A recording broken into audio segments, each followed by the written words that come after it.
Assalamualaikum warahmatullahi wabarakatuh.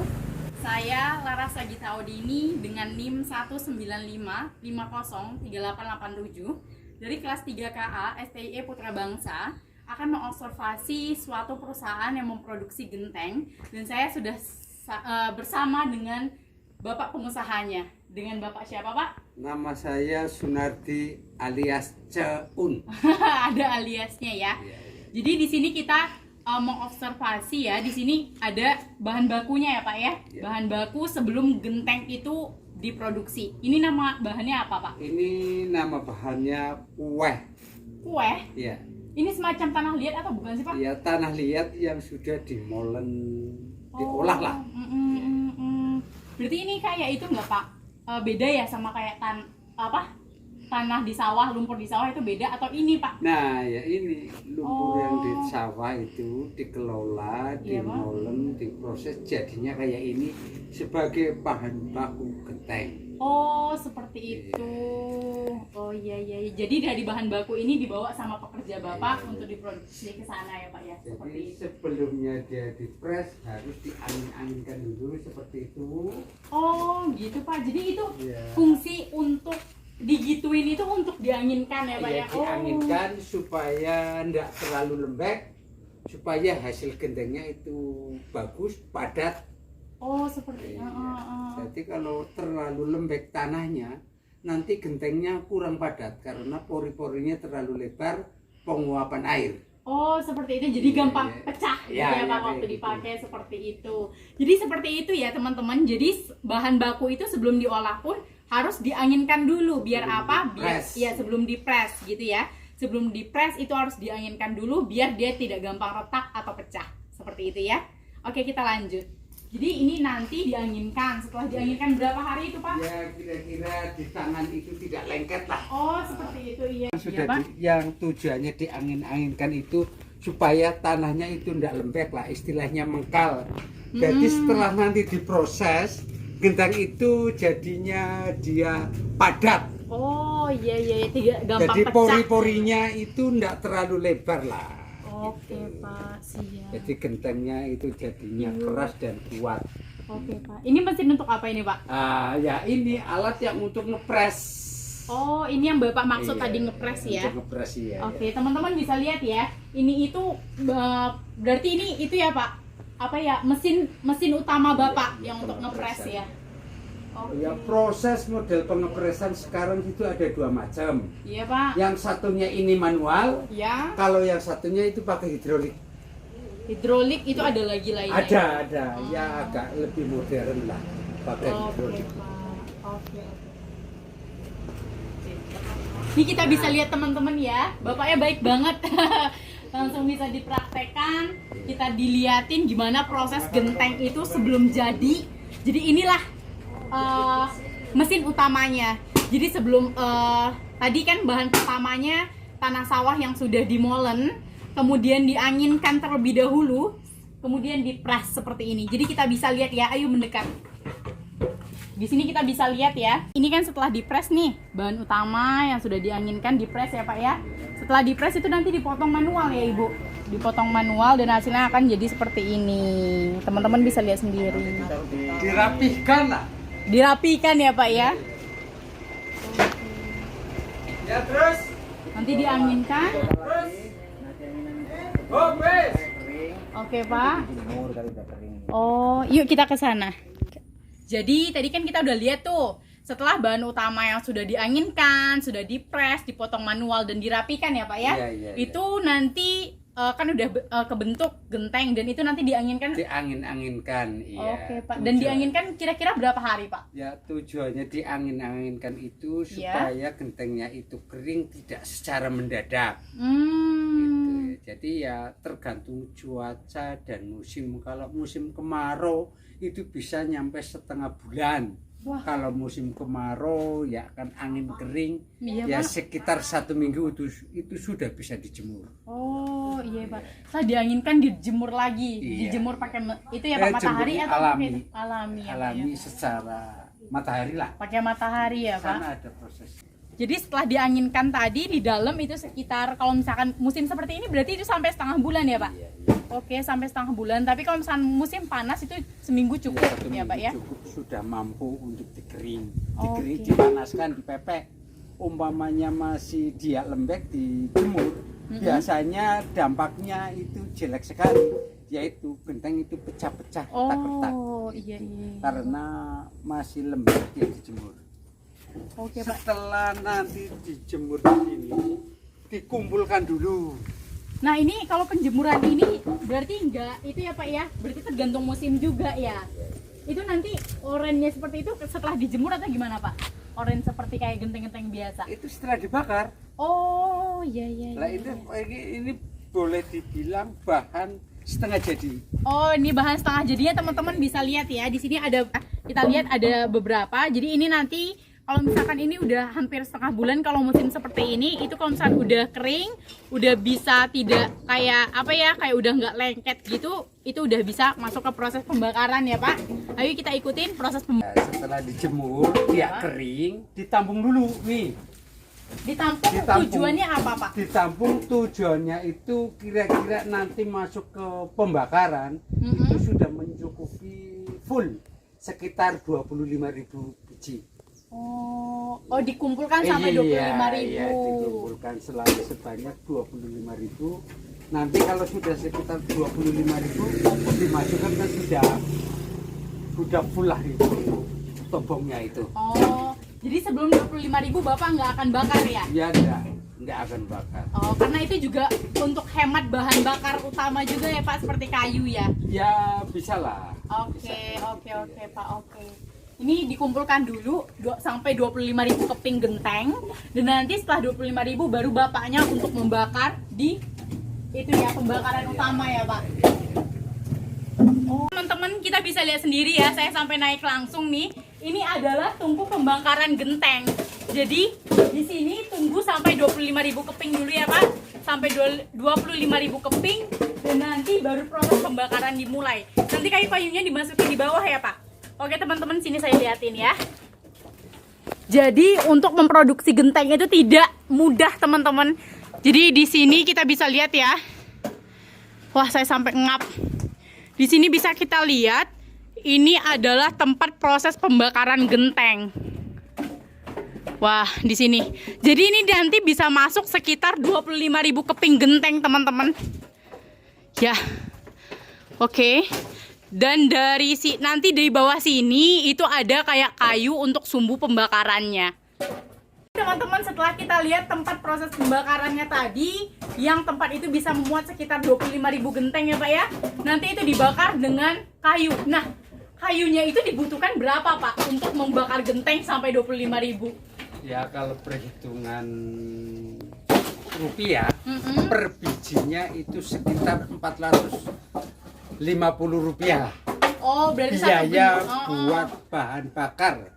Oke. Kayu bakarnya itu per bijinya di rata-rata sekitar 450 lah ya. 450 ya, Pak, Rupiah, untuk ya. pembakarannya aja. Jadi mengenai biayanya ya dikalikan, biayanya untuk 25.000 ya dikalikan aja 25.000 kali 450 gitu. Oh, oke, Pak. Berarti itu satu truk yang kayak gini kan, ini kita bisa lihat juga ya. Bapaknya lagi nge-supply bahan baku untuk bakar gentengnya. Ini satu truk bisa untuk menginclude pembakaran 25.000 genteng nggak, Pak? Ya enggak bisa ya, kalau cuma satu truk. Kalau tebung ini kemampuannya kan 25.000, itu sekitar 6 truk. Wah. Itu 6 truk aja itu kalau double. Kalau ini kan engkel kan paling-paling isinya cuma 6 atau 8 gitu. Kalau yang double itu sekitar 6. Itu pun tergantung daripada jenis kayunya. Kalau jenis kayunya itu enggak keras, Iya. itu lebih banyak. Oh, berarti rata-rata Bapak gunain kayu untuk 25.000 genteng itu berapa, Pak? Ya pokoknya kalau perhitungan itu targetnya itu ya prosesnya itu harus kalau sudah matang. Mengenai volumenya berapa meter itu tidak bisa.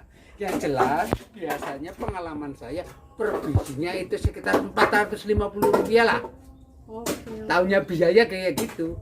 Mengenai volume kubikasinya memang tidak bisa diprediksi. Oke. Masalahnya tergantung jenis kayunya.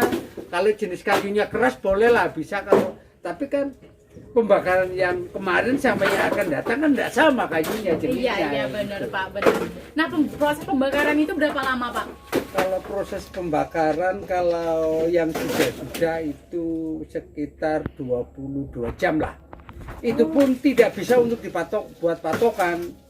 Waktu itu tidak bisa buat patokan. Umpamanya kayunya itu banyak yang kering, itu bisa lebih cepat. Kalau kayunya yang basah-basah itu ya agak lebih lama. Tapi sekarang pola manusia bikinlah yang efektif itu biasanya itu sekarang pembakaran itu pakai blower. Blower itu tujuannya untuk mengembus panas, api, ya? mengembus api supaya dia nyala. Nah sekitaran 22 jam baru jadi genteng seperti itu ya Pak ya, yang Itu warna oranye. Ya sekitar ya. Oh, jadi genteng warna oranye itu setelah terjadinya proses pembakaran teman-teman. Jadi kita bisa tahu lah ya di sini pembuatan genteng itu nggak mudah ya Pak ya. Itu susah banget, banyak melewati proses-proses yang membutuhkan banyak tenaga. Ya teman-teman ya. Nah saya ada pertanyaan nih Pak. Dalam masa pandemi seperti ini ya, masa COVID seperti ini, otomatis kan kayak pembangunan itu jarang, ya Pak? Iya. Pembangunan jarang, otomatis juga kayak orang beli genteng sedikit nih. Nah Bapak supaya kayak keuangannya stabil, keuangan perusahaan ini stabil, itu Bapak gimana caranya Pak dalam masa pandemi COVID yang hampir 1 tahun ini? Yang jelas kita kerjain sendiri itu lebih banyak. Oke, kerjain sendiri itu Ya untungnya- tenaga saya sendiri gitu. Dia harus lebih banyak supaya untuk ketahanan. Gitu ya. Yang keduanya itu kebutuhan pribadi itu di nomor 17 lah. Yang penting perusahaan jalan dulu ya Pak. Oke. Ya, itu. Berarti Bapak lebih mengutamakan perusahaan terlebih dahulu ya. Iya. Baru nanti masalah keuangan keluarga ya Pak, seperti itu. Oke Pak. Nah sekarang ya Pak, kan banyak juga orang yang kayak mikirnya genteng itu banyak lah sisi itunya, sisi buruknya kayak gitu. Banyak orang yang gunain seng, gunain kayak stainless atau apa gitu ya Pak. Nah, itu gimana cara Bapak tetap gimana ya buat genteng ini tetap eksis gitu loh Pak, tetap eksis di masa yang banyak banget sekarang pengganti genteng itu, gimana cara Bapak itunya? Oh, kalau saya itu mengenai galvalum itu, nah, kalau menurut saya pribadi mempunyai prinsip, kalau untuk bikin rumah yang namanya galvalum untuk perumahan itu tidak nyaman. Oh. Masalahnya tidak bisa meredam suara. Oh, meredam suara. Oh. Panasnya itu luar biasa. Memang mengenai panasnya itu bisa dikendalikan dengan AC. Tapi Ya. biaya AC itu berapa? Nah, Iya, itu balik saya lagi. prinsipnya kayak gitu. Dari dulu yang namanya genteng itu sudah banyak sekali itu saingan yang namanya genteng pres. Nyatanya genteng pres itu mutunya itu tidak sebagus genteng Soka Kebumen. Tetap top Soka Kebumen itu terbaik Lebih ya top, Pak. lebih top. Ya. Iya. Sekalian promosi juga nggak Iya, apa-apa. nah, apalagi kalau ambil genteng dari saya. Iya, dari Woi, Pak. Mantap mutu gitu. terjamin. Oke Pak, berarti Bapak tetap itu ya kayak pengguna itu bisa ngerasain sendiri kelemahan dan kekurangannya ya. Kalau gunain seng itu lebih panas, sedangkan menggunakan genteng itu panasnya akan diserap oleh Akan genteng ya. diredam dengan suara, apalagi kalau hujan. Kalau pakai galvalum kan dengar suara apa-apa. Iya benar Pak, benar. Eh, Nah sekarang ya Pak, pertanyaan saya selanjutnya itu kan banyak sekarang nih pabrik-pabrik genteng ya Pak, bukan cuma Bapak aja nih, seperti di sana juga ada pabrik genteng. Nah Bapak sendiri itu gimana cara menjaga kepercayaan konsumen, gimana cara agar bisa pemasaran gentengnya ini tetap jalan seperti yang kayak semula kan Bapak omsetnya tinggi banget nih. Nah gimana kan sekarang banyak saingan perusahaan, gimana tetap Bapak cara meningkatkan pemasaran Bapak supaya tetap jadi perusahaan yang konsumen balik lagi ke kita kayak gitu. yang jelas itu mutu ya. Oke Pak. Mutu itu harus dijaga sekali. Tapi kadang-kadang kita menjaga mutu itu terbentur dengan adanya harga. Oke Pak. Apalagi pemasaran melalui medsos sekarang itu luar biasa saingannya. Untuk menjaga mutu itu kadang-kadang susah. Kita paling-paling kita menjaga harga. Apalagi kalau yang pakai medsos, penawaran itu murah sekali tapi Benar. pengiriman brutal. Ya, benar Pak. Gitu. Ya kesulitannya ya pokoknya kita harus bersabar. Oke. Kan nanti kan ada musimnya lah. Kalau pemerintah itu ada proyek biasanya genteng itu kekurangan. Nah, itu hal biasa. Ya kita paling-paling umpamanya sudah diatasi secara pribadi itu prihatin sudah tidak mampu. Ya satu-satu jalan BRI ya. Itu.